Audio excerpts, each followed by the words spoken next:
myths that need chaos.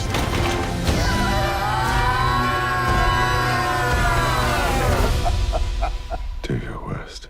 No, I intend to do my best. First off, I saw the movie yesterday and I absolutely loved it. I think it's an great. amazing, incredible movie. And Thank you. one thing that stands out about it is that this is your second film by my count that sees you playing a struggling father who is tormented by a 9-foot-tall supernatural creature who Yes. may or may not be inside his head. Yeah. First, of course, being Eric, which I also loved. Yeah.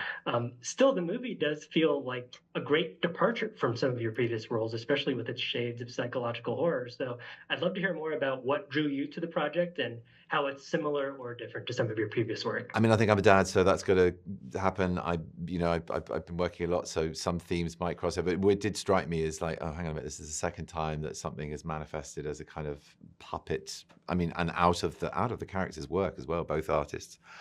But the difference, I guess, with Eric is it's a sort of split personality disorder, whereas in this it is extraordinary, idiosyncratic imagining of what grief could be from his obsession with trying to bury himself in his work to shut grief down, and then it erupts from that page.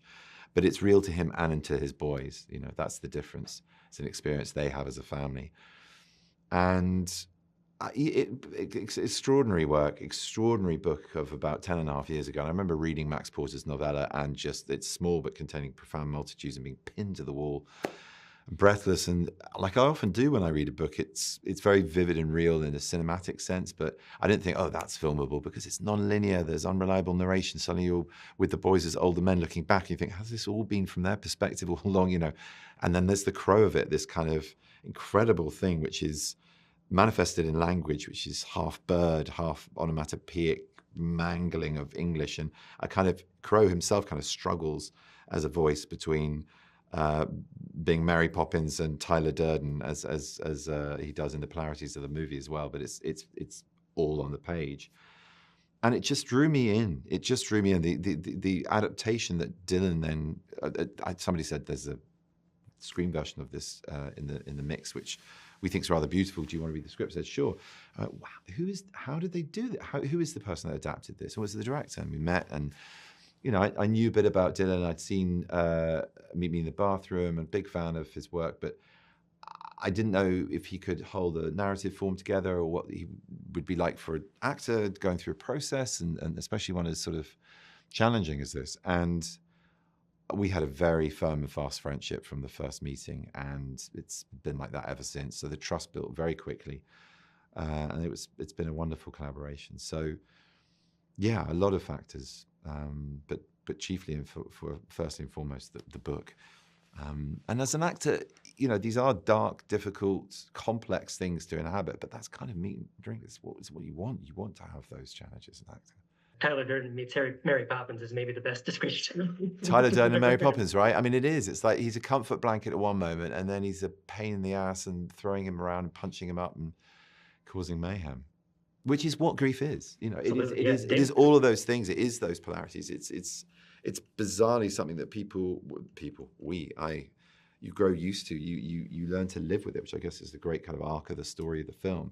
But before you do, you wrestle with it. You push it away, and it smacks you back. It comes at you unexpectedly, in all sorts of ways. So absolutely, it's bizarre. It's bizarre. And one of the most satisfying feedbacks I've had from people who've experienced grief. And I say to them, I test it, I go, and the Crow, it works for you? They're like, yes, because it is that bizarre. It's that unexpected, unruly, unwanted, and unwelcome. It's just all over the place like he is. Absolutely. And David's wonderful in the movie as well, as the voice of the Crow. And I wish that was him in the costume. It's an amazing Eric Lampere, a physical comedy actor, a clown actor who's trained at Lecoq in Paris. We didn't know that David was cast, but we wanted him from Mike Leigh's Naked. That was the voice always in Dylan and my imagination. And then he saw the film and voiced it afterwards. But Eric was doing an impersonation of him on set in this crazy, stilted, 8-foot-tall animatronic-headed costume, which was both helpful and unhelpful at other times, because it was so much. It was like a theatre performance, and it was whether or not Crow was going to be more up front and centre or more suggestive in different moments, whether he was going to be a heartbeat or a voice or a breath or a movement or a shadow or a full-on confrontational, physical analog being. So yeah, we played with those elements on the day, and I'm no stranger to working with stuff that's both in the space and not. So it was another weird day at the office for a Marvel actor. But yeah, kind of challenging as well. Another element that works so well about the movie is the two boys who play your sons in the movie, Henry and Richard, are both wonderful in the film. Yeah.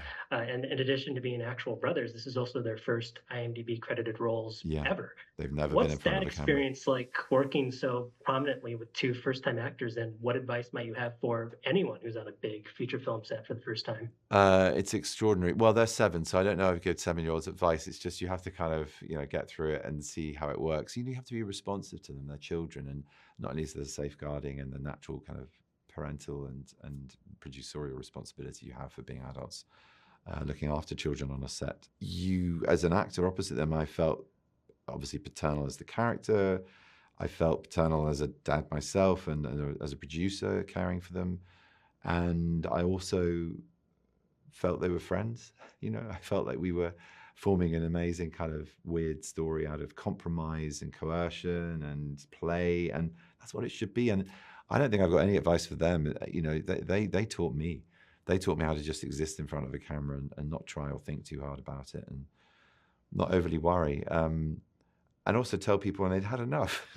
Maybe I stick around for too long and try too hard.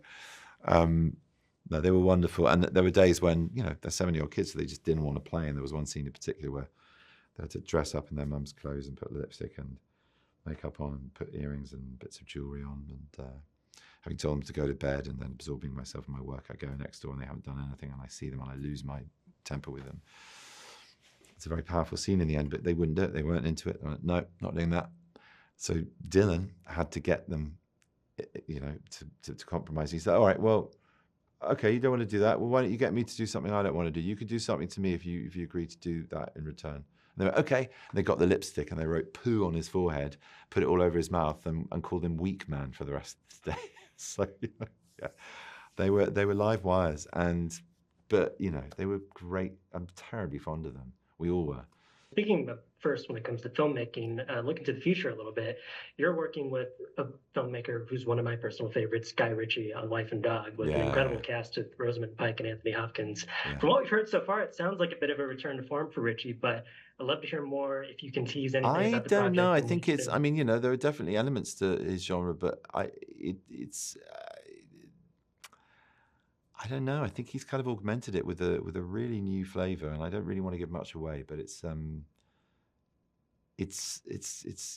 quite unique for him. It's quite unique. It's a very soulful piece, and an extraordinary cast that I got to work with, and a very different ask for me to be the geezer, sort of Tom Hardy, Jason Statham type role, and it was.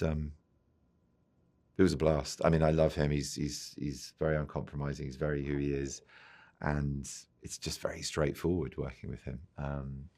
You know where you are, and he's a lovely fella. He's great.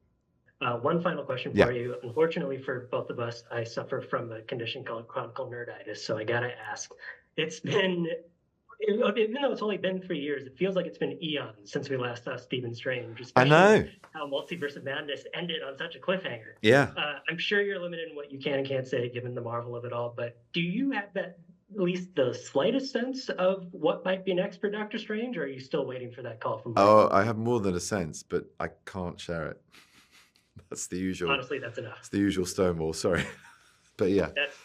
That is perfectly fine. That's honestly all I wanted to hear. He's coming. We will see you again, coming. Hopefully. At some point. Yeah, you definitely will. Wonderful. Well, Benedict, this has been one to cross off the interview bucket list. Oh, thank you. This has been an absolute treat and a pleasure. Again, congrats on the movie. And thanks so much. Can't wait for what you do next. Thank you. I appreciate that. Look forward to speaking again soon.